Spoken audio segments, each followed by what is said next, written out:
Assalamu alaikum wa rahmatullahi wa barakatuh.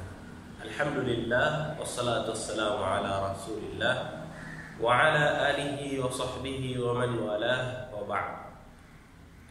Darasa iliyopita tulijifunza aina ya pili ya maneno ambayo ni fi'l. Sasa leo tujifunze aina ya tatu ya maneno, halafu tuangalie kitu cha muhimu cha kukifahamu kabla ya kuendelea na darasa.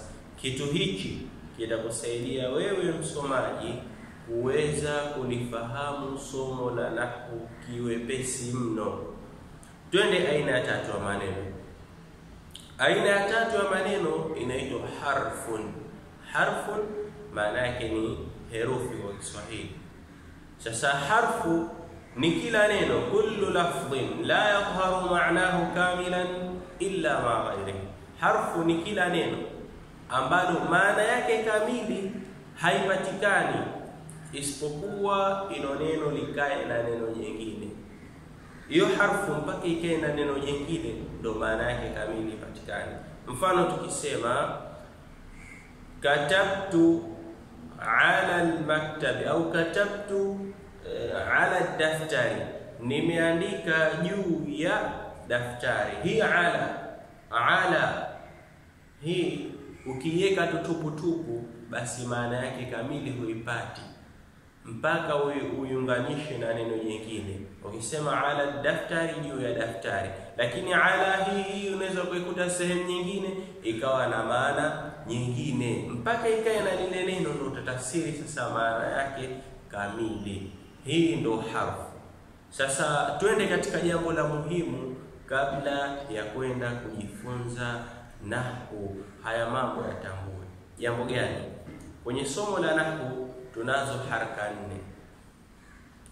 fatha, kasra, dhamma na sakin. Fatha, kasra, dhamma, sakin. Hizi ndizo tutakazozisoma ndani ya nahwu. Tutazizingatia hizi zikiwa mwisho wa maneno. Kwa hiyo nahwu kumbe inadili na mwisho wa maneno, kama kuwe na fatha au kasra au dhamma au sakin. Nahwu yote inadili. Sasa cha muhimu cha kuzingatia ni kwamba hizi haraka 4 zitabadilika majina. Badala ya kusema fatha, hatutosema tena fatha. Tutasema nini? Nasbu. Tutaita nasbu. Badala ya kusema kasra, hatutosema tena kasra. Tutasema nini? Tutasema jarru. Jarru. Badala ya kuita dhamma, hatutoita tena dhamma. Tutaita nini? Tutaita raf'u. Raf'u. Badala ya kuita sakin, hatutoita tena sakin, tutaita jazmu. Jazmu. Kwa hiyo raf'u ni dhamma, nasbu ni fatha, jazmu ni sakin, jarru ni kasra. Nadhani tuko pamoja. Sasa neno ambalo mwisho limeishia dhamma, mfano tukisema Muhammadun, hili neno hili mwisho wake limeishia dhamma, hili neno litaitwa marfu'un. Tofautisha, raf'u ni ile dhamma yenyewe, sawa? Halafu lile neno zima Muhammadun ni marfu'un. Neno zima Muhammadun ni marfu'un. Raf'u ni ile dhamma yenyewe. Vile vile neno liloishia fatha litaitwa mansubun. Mansubun. Haraka yenyewe ni nasbu. Neno lililoishia kasra litaitwa majrurun. Majrurun.